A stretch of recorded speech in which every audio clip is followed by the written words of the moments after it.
Hi, I'm Bryan Konietzko, co-creator of Avatar the Last Airbender. I'm Sifu Kisu, martial art coordinator for Avatar the Last Airbender. Do you really want to fight me?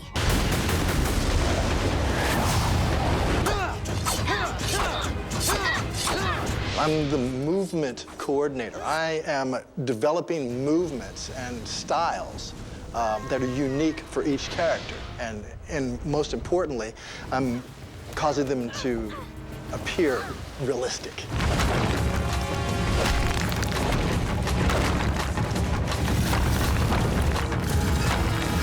Sifu Kisu, can you tell the fans where the movements for the bending come from? Very simply, it comes from my learnings from my teacher over the last 30-something years. He has a vast curriculum of things that he teaches, and I've specialized in a few of them, and I brought my specialities to your show. Assume your stance. Wider. You're not even looking. Wider! Keep your knees high, Twinkle Toes!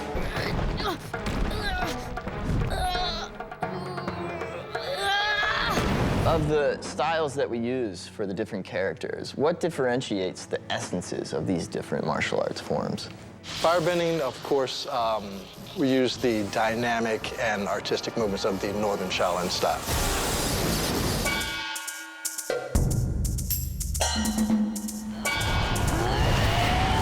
The powerful kicks, the punches, the low stances, the nearly acrobatic movements. It cuts through the center of mass of the opponent. It slices right through. The Chaqian, which Azula uses, it's actually one of the root essences of the Northern Shaolin.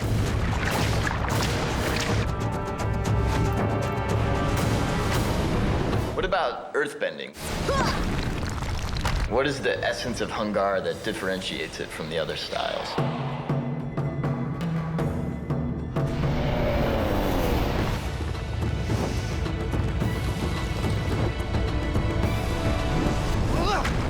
The style is characterized by very low, close stances, which is a southern tradition.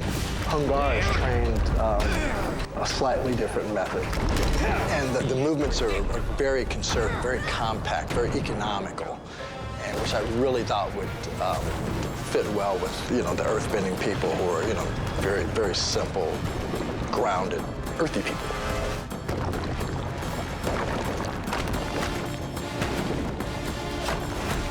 What about for Katara's movement?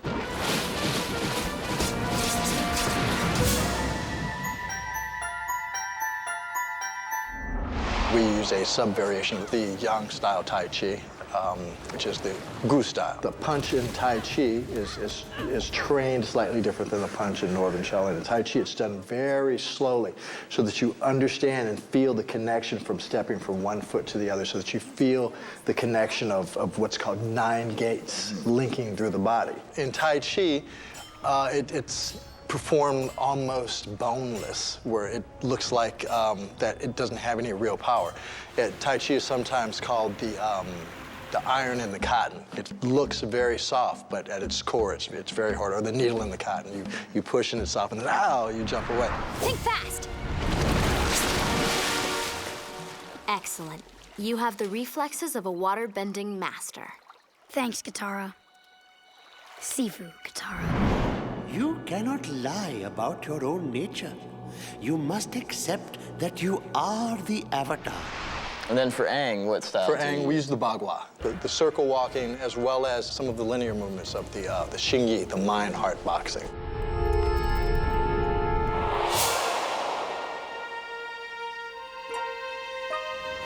The one particular thing about Bagua is a very special style, and it's not something just anyone can walk up and learn.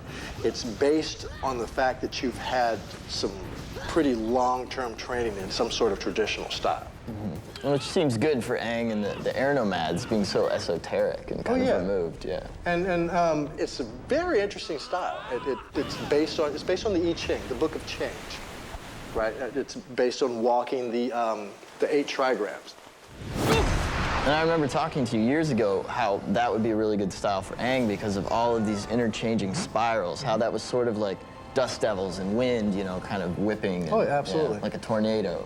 It's interesting, you know, when I first learned martial arts, I just wanted to learn how to defend myself and fight so that, you know, I wouldn't have to be, you know, afraid. Mm-hmm. And later on, I began to discover that these stances, these movements, these geometries created certain very unique connections inside. And they started to, at least from my own personal experience, they started to open up spiritual essences that I may have never had access to. Very good, Aang. You have opened the chakra of truth. So, Bryan, can you tell our audience how we weave in these great martial art movements? Well, to get them from your body into the animation is a long process. And generally, there's something that's in the script that calls for an action or some sort of bending or martial art. And we have a first session with you where it's just kicking around ideas. You know, it's kind of. So you do that initial drop here, and then real. Yeah! We tell you what we need, we say some artistic ideas that we had in mind, and we see if there's anything that already exists in Chinese martial arts that will translate to that. And then you give us some options, and the storyboard artists take that raw footage and they do their thumbnail drawings. And then after they've worked that out, we have a second session where now we know which of the movements you've given us will work, and we decide what camera angle we need to shoot it from, and then we refine the movements more. And then there's a third session where we really make sure we have it all nailed down, all of the details of the hand positions and the camera angle, and any revisions or new ideas. And then that's all edited here and then sent to the animators in Korea. And they will study your movements on video and still images, and the way that the artists have translated those into drawings, the way that they've designed the elements and how they're manifested by the movements. And that all gets turned into the animation. And it's a really long process, but I think it's really worth it.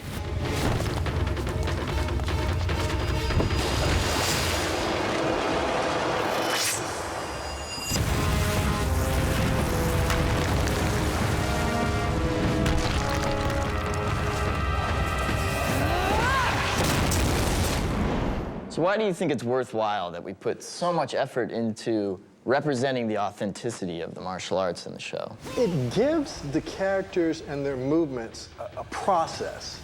It gives it a feeling of reality. Mm-hmm. It's when I started to think about, you'd ask me what type of move would be used for this particular bending. I would literally go into a fantasy world and feel like I had, just returned from the Avatar world and say, well, they would do it like this.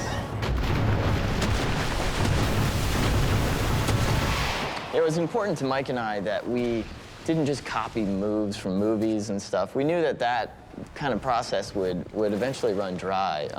We wanted to get to the source of it, so that's why I sought you out 5 years ago, right after we came up with the idea for the show. Another cool thing is, even if you don't know martial arts, since these are like such ancient traditions and they're based on the movements of the body, that these things that these geometries that the body produces in all different cultures, I think people can feel that resonance, the reality, yeah. And it's worth it. It makes the animation better. And the traditional martial arts are really just beautiful to behold. A lot of thought went into these movements. It's not just about kicking or punching somebody. It's about expressing and building the body's energy and raising the spirit. And the whole show is like that. I think you put authenticity into everything. Thank you. As far as the calligraphy, as far as the stories are just mind-blowing. I'm the biggest fan. Thanks, man. Check out Avatar, only on Nickelodeon.